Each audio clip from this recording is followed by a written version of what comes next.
The Forgotten Princess, written by James Holden-White, narrated by Byrne. Prologue. The Council of Lincoln, February 1301. Ah, Byrne, my friend! The king rose to his full height from his seat on the dais as his chancellor entered the wood-panelled hall.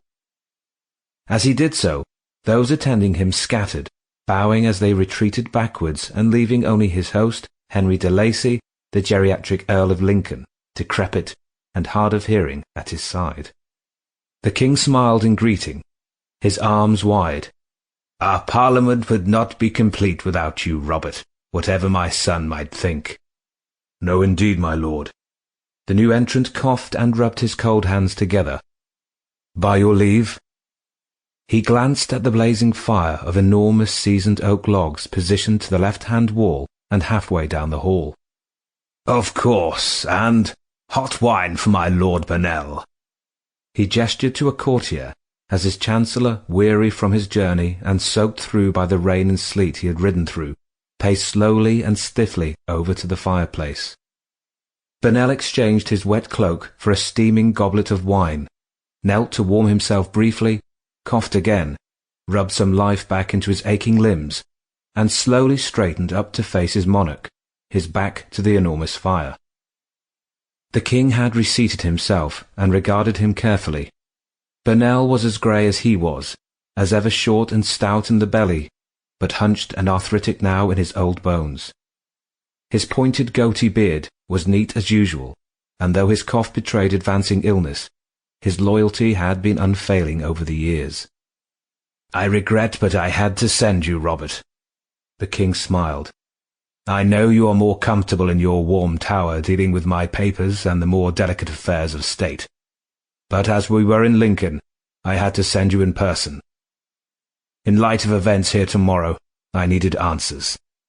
Answers we could all believe in and trust. The old spymaster coughed again, tasting a little blood.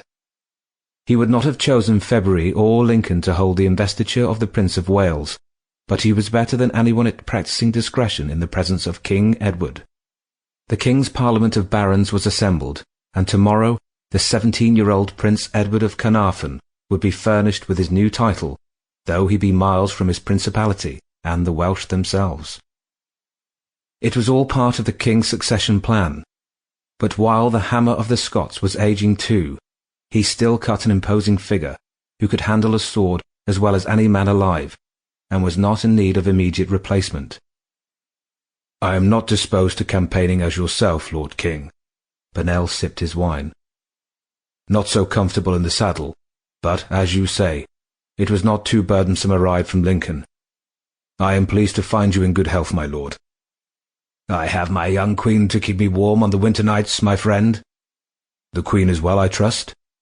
She carries her baby capably, and should deliver in the spring. The king paused. But I do miss my Eleanor. You passed her cross in Lincoln Township? Byrne nodded, for he was well acquainted with the monuments the king had ordered be set up to mark the funeral procession of his first queen 10 years before. I paid my respects. We all miss her, sire, his old friend reassured him. No doubt the prince will think of her tomorrow. The king scowled, and as he narrowed his eyes, his drooping left lid all but closed his left eye completely. I wish but that the prince would do some thinking, he sighed. He will thrive in his new responsibilities, my lord, as will befit his new position. If but his brothers had lived. The king shook his head.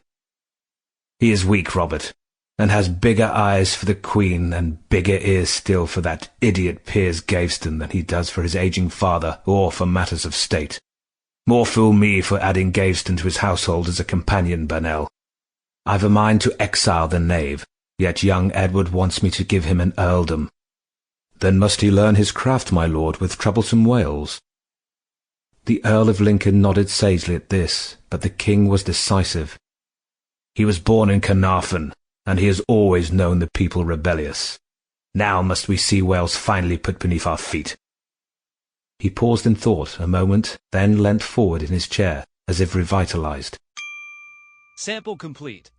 Ready to continue?